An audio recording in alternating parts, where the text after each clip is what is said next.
Je suis en train de fabriquer un gros châssis et là la question que je me pose c'est comment je vais le livrer parce qu'il faut que je le livre cet après-midi et ça rentre pas dans le camion. Bon, un problème après l'autre, on va déjà le finir. Grosse platine au sol, gros châssis en tube et là de la grosse cornière de 120. Donc tu vois c'est bien épais, c'est bien costaud. Et ça va servir dans une usine à parpaings. Ils doivent changer toutes leurs planches où ils font les parpaings dessus parce que les planches sont usées et sont déformées. Et ils vont ramener des nouvelles planches. Et en gros ça va être un chargeur pour les planches. Et le mec en Fenwick qui va venir par au-dessus, rentrer les planches dans les cornières.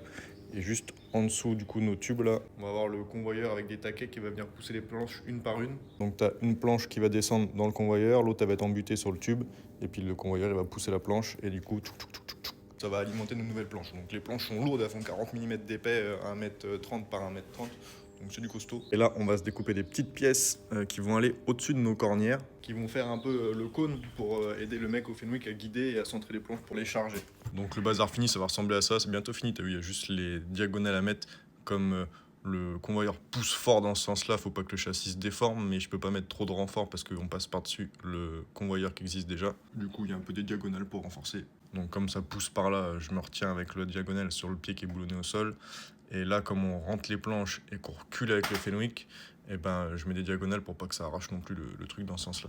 Là, les petites pièces qu'on va faire, c'est celle-là. Donc, c'est ces petits cônes-là en tôle tout bête. Une fois mis à plat, ça nous donne ça. Et pour repérer mon pliage, j'ai fait un petit cran, tu vois, à l'endroit où je plie. Bon, je peux pas me tromper non plus, c'était dans les pointes. Et comme il n'y a pas de bord droit pour que je puisse mettre la butée, je fais un petit repère. Le long du mur, j'avais 2 chutes de tôle, du coup, on va taper ça là-dedans. Ça fait 350 mm de large et 3 mètres de long. C'est de la 3 mm, une fois que ça sera plié, ça va être très costaud. Et je vais en profiter pour couper des cales qui vont aller en dessous des platines au sol. Ça va nous servir à ajuster la hauteur par rapport au convoyeur pour pouvoir laisser passer qu'une seule planche et pas qu'il y en ait deux qui passent en dessous le tube qui les arrête. Donc là, tac, j'ai rajouté les cales, ça rentre au poil. Bon allez hop, ça c'est coupé. Là, on va se faire nos petits pliages. Du coup, j'ai quand même mis la butée sur la pointe là. Comme ça, j'ai juste à régler un peu l'aplomb comme ça pour arriver en dessous de l'outil. Ça me fait gagner un peu de temps.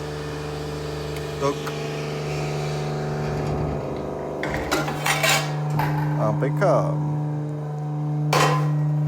Et après, il va falloir qu'on aille souder ça comme ça là-haut, au bout de la cornière. Et paf! Bon, ça c'est fait. Et là, je vais voir tous les faire plats, les faire mes petites diagonales, et puis ce sera pas mal. Et tous.